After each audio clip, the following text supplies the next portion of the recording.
Bonjour et bienvenue, nous sommes ravis de vous retrouver pour Via Nova, le magazine de votre quotidien. Alors aujourd'hui, nous prenons de la hauteur au sens propre. Nous parlerons conquête spatiale avec nos invités dans la deuxième partie de l'émission. Et en troisième partie, on parlera du 6e festival de la bande dessinée d'Ajaccio. Avec nous pour en parler, Maria Lanfranc et Elisa Dorad. Puis comme chaque jour, vous pouvez réagir sur les réseaux sociaux avec le hashtag Via Nova et nous poser toutes vos questions. À notre table, aujourd'hui, notre spécialiste média, Laurent Vitali. Salut Laurent. Bonjour à tous et même aux autres. Ouais. C'est ça, si vous voulez.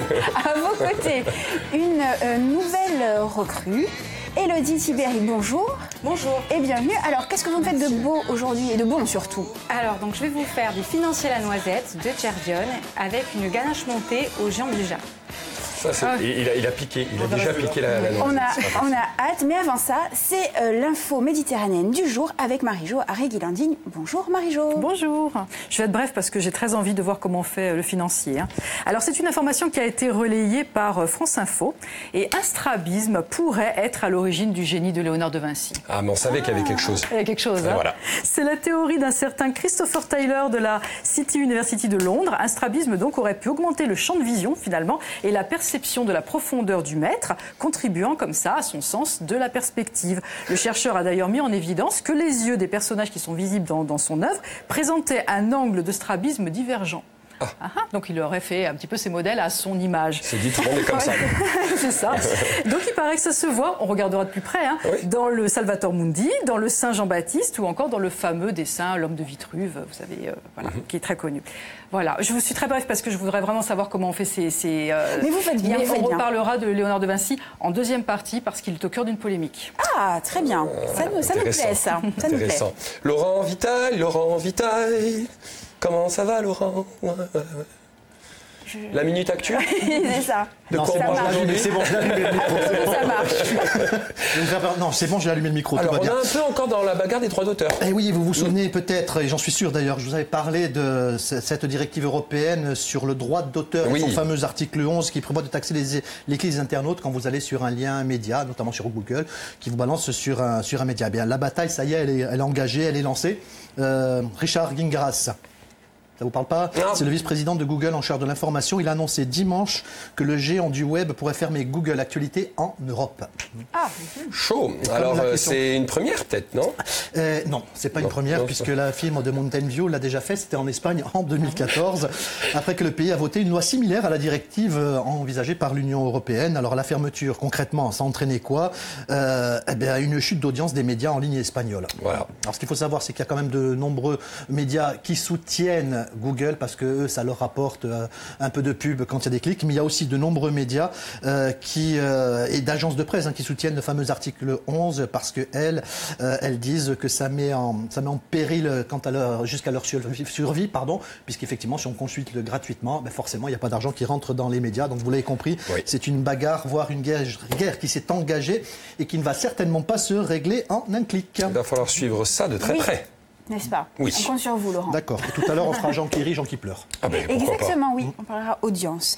Allez, Élodie. Oui. À nous. Ah, le chocolat. Une première, alors vous mettez la barre très, très haute, si je puis dire, avec ce financier aux noisettes de Chervion.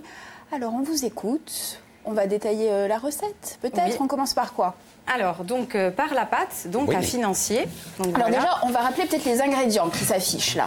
Alors, il nous faut 190 g de beurre, 280 g de sucre glace, 190 g de poudre de noisette, 90 g de farine, 9 blancs d'œufs et 2 cuillères à café de vanille liquide.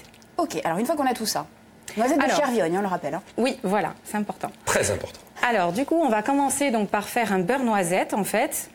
Donc, qui consiste à chauffer le beurre donc dans un premier temps pour avoir une petite couleur ambrée et un goût noisette. Et ensuite, on va, voilà, on le voit à l'image. Ça, c'est le beurre noisette, hein?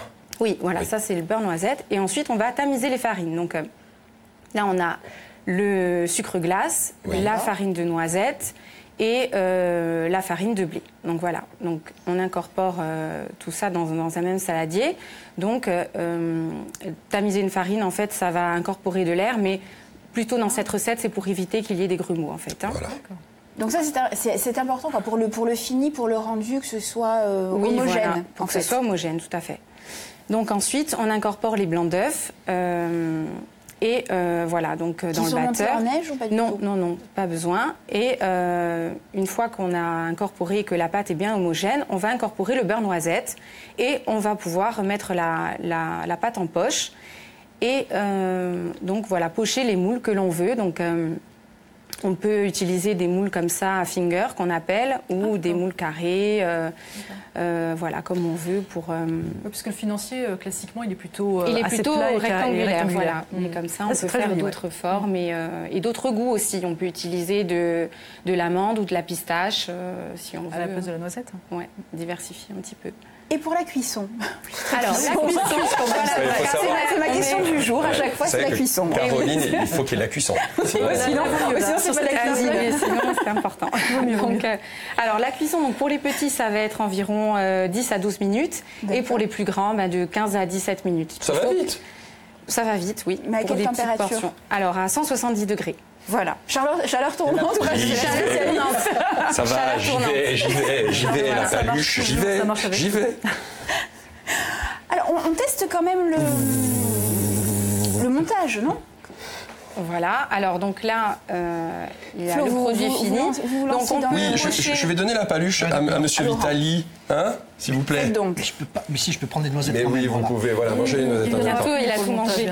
Bon, alors on y va. Alors, qu'est-ce que je dois faire, ma chère Élodie ? Là, on a donc la ganache au Jean du Jat. Donc, la ganache, donc. Au Jean du Jat. Voilà, c'est en fait du chocolat au lait avec du praliné, du sucre glace et du beurre de cacao. D'accord. Voilà. Bon, c'est le genre de truc où on passe le doigt un peu dans le récipient et on goûte. Voilà, et après on je vais pas le finit faire le saladier. parce que bon. Alors ça, on va faire plutôt sur le finger, comme ça. D'accord. Voilà, donc on en a laissé un. Ah, c'est bon ça. Et donc voilà, donc ça va être la ganache montée. Donc, alors je vais essayer de faire un petit serpent là, comme ça. Voilà, un petit serpentin. Donc je vais tenir le biscuit. Oui, je bouge. Voilà, on y va, on tourne. Oh, je suis une catastrophe. Non, ça va du tout. Non, vous progressez. Écoutez, alors, il faut aller vraiment jusque... Ouais, enfin, c'est... Oui. Non, très bien. Très bien. Très bien. Elle est gentille, Élodie. Très bien, faut pas exagérer non plus. Mais... Vous allez voir, dans un mois, vous allez me détester. Et donc, celle-ci, voilà, où on peut faire des petites pointes. Donc là, c'est du praliné que j'ai émulsionné, en fait, avec un peu de crème fraîche, en fait, de crème liquide.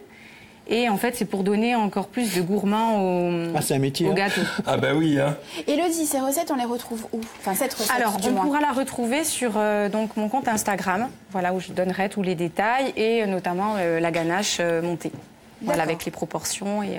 Attention, la petite touche. Parce que la ganache, c'est difficile de monter une ganache ou enfin ça nécessite une température particulière. Il faut le mettre dessus, Florian. La ganache, ce qui est important, c'est qu'elle repose au frais. Donc il faut la faire la veille et après la monter le lendemain. Ah, pour qu'elle ait la bonne épaisseur en fait. Voilà, et puis aussi pour les goûts.